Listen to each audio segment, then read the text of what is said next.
Hey guys, welcome to FoundFlix and another Ending Explained. This time I'll be looking at the hauntingly atmospheric and quite strange A Cure for Wellness. The main drive of the movie is finding out what exactly the mysterious wellness center in the Swiss Alps is up to, but there's other concepts explored as well, many of which are left quite vague in the end. Beyond the wellness center, there is an overarching idea for the movie, how humans can be so driven by success that they lose sight of what really matters in life. Despite being hugely successful, they are lonely, miserable human beings. And this is what we see starting to occur with our lead character, Lockhart. He's a young man working at a financial trading company and already is driven by blind ambition. He wants more and more success in his career at any cost, because that's all that matters to him in his life. We see this explained in a flashback sequence between Lockhart and his mother. His mother lives in a retirement home making ballerina figurines, but the one she's making this time is different. She has her eyes closed as she lives in a dream. What happens when she wakes up, he asks, but his mom doesn't know. Lockhart is about to head out for business for a few days, but tells his mom he'll soon be getting a promotion and will move her to a new, better place when he returns. But his mom doesn't believe him, saying he'll never come back. While he's out on his business trip, his mother dies, and we see that he placed his career success over the importance of being with his mother. He's at least somewhat affected by this, as we see he carries the dream ballerina his mom made with him during the movie. He also witnessed his father's death at an early age, and he feels guilty about it. His father worked in the same industry as Lockhart and committed suicide by walking off a bridge with little Lockhart in the backseat of the car. His dad was basically screwed over by his peers and forced to take the fall for something not his fault.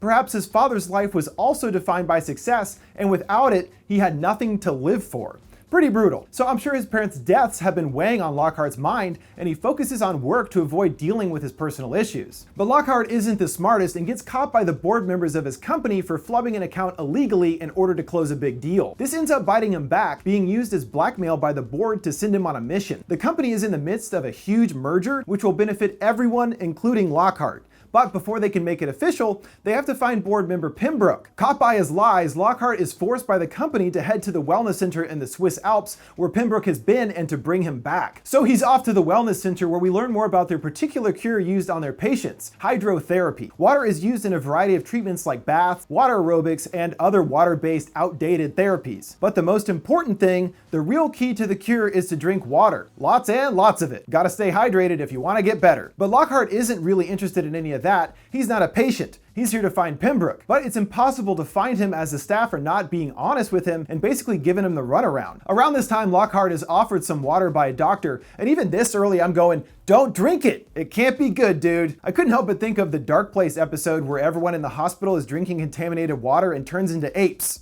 That's for the 3 people out there that might know that show. But Lockhart drinks the water anyway, and as a result starts to have visions or hallucinations, clearly caused by the water. The water also seems to keep the patients in a docile, mind-controlled state as well. They believe that they are feeling great, despite no real benefits occurring from the treatments. Lockhart manages to find Pembroke, though it's after a door in the steam room disappears, then reappears, so he's already clearly affected by the dirty water. Lockhart does convince Pembroke to come back to New York, but when they're about to leave, Pembroke is not around, and naturally the doctors are of no help. He leaves and sees a mysterious girl, Hannah, standing on the building as he drives away. But he doesn't manage to get too far as he winds up in a car wreck. He wakes up back in the wellness center and now physically can't leave as the wreck left him with a broken leg. Now he meets the head of the facility, Vollmer, who tries to convince Lockhart to stay, feeling he could benefit from the center's treatment program. Since he doesn't really have a choice and he's still trying to find Pembroke, Lockhart agrees to the treatment. It's abundantly clear that there's something else going on with Vollmer, and when Lockhart asks about the girl, Vollmer says she's different and like a daughter to him. So obviously there's something else going on with these two, but we'll get to that in a second. Lockhart talks more with Hannah, and she seems more like a child than her appearance might suggest. She also has never left the facility, and despite Vollmer telling her she is unwell, does not take place in the same water treatments as the rest of the patients. All she takes are vitamins, which is a liquid that comes in the blue vials seen on the poster. Over time, Hannah and Lockhart become closer, and he gives the dreaming ballerina figure to her. As Lockhart's treatment progresses and becomes more intense, he starts to lose touch with reality. Is it because he actually is unwell, or is it just due to the water-fueled hallucinations?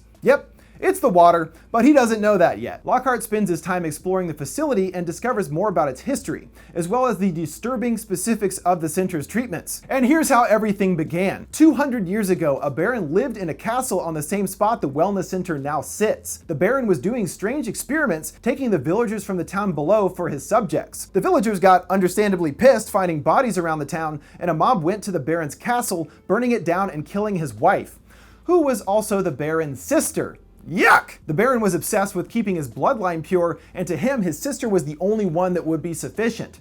Though their young child did survive. And then years later in the early 1900s, the wellness center was built where it has since catered to the wealthy, desperate for some kind of cure to their miserable lives. And Vollmer even says at one point, the only thing all my patients have in common is that no one cares about them. So what is the key to the treatment?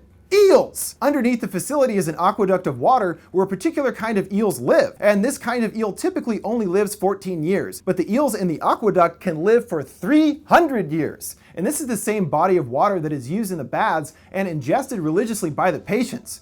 But the water as is actually toxic. So as the patient drinks more, their body isn't becoming pure, it's becoming poisoned by the eel water. They start with putting nearly microscopic eels in the drinking water and introducing the toxicity to the patient's system. By the time the patient is nearly dead, their body is now ready for harvest via a full-size eel water transfer, done by putting the patient into an iron lung-like device and pumping a large tube of the water full of eels into their mouths. While this is occurring, the blue vials are placed below the iron lung where the actual sweat of the patient is collected. And it is this filtered version, sweated out, that is beneficial to the user, extending their life like the eels. Sweaty eel juice. That's right. It's the key to life, apparently. We see its life extending powers through Vollmer, as he is in fact the same Baron from 200 years ago doing experiments, still alive today, though he does have to wear fake faces after his was burned off back in the fire. And Hannah is the Baron's daughter, looking 18, but is in fact much older. And the thing the Baron has been waiting for all this time is for Hannah to have her menarche, or her first menstruation, and to physically become a woman. This does finally happen thanks to Lockhart taking Hannah out of the facility and allowing her to interact with the real world, which she has never done before. And it was actually Vollmer's sheltering her in the center that prevented her growth into a woman. After this change, her world is different, and she shows Lockhart the ballerina figure, saying she's awake now.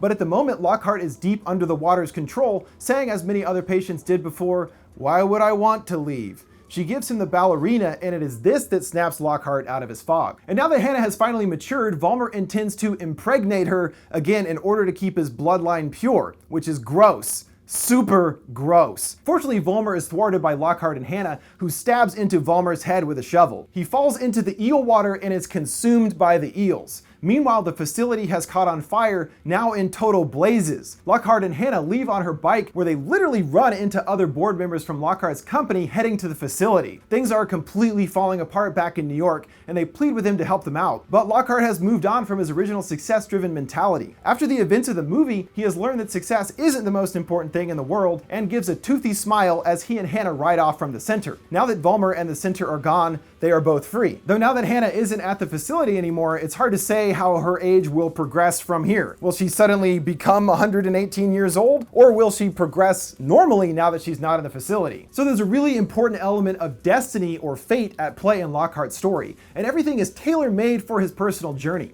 At the very beginning, another salesman, Morris, drops dead of a heart attack after drinking water at the company's office. And it's due to Morris's death that Lockhart is sent to the Alps in the first place, as Morris was much closer to Pembroke than Lockhart. I don't think it was due to the water being polluted by eels in New York that killed Morris, but more a twist of fate to set Lockhart onto his destiny. It's due to this event that his path begins, and without going to the facility, Lockhart would never have grown beyond his obsession with success or the guilt over his parents' deaths. This is truly about him growing beyond the greed that consumed him and no longer being like those he had surrounded himself with. Rich in wealth and success, but not in life. That is the actual disease we're talking about here, and what afflict the patients at the facility. Nothing physically is wrong with them, but they are still empty in their lives. It also appeared that the company was going to set up Lockhart to take the fall, just as his father had been years ago.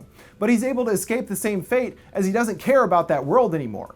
Now that Lockhart is evolved beyond this, he is now capable of having a truly satisfying life. There you go, folks, the ending explained for A Cure for Wellness. What did you guys think of the movie? Would you guys be willing to drink sweaty eel juice to live for hundreds of years? Let me know your thoughts down in the comments below. Thanks for watching FoundFlix. See you next time. Time to have an eel juice.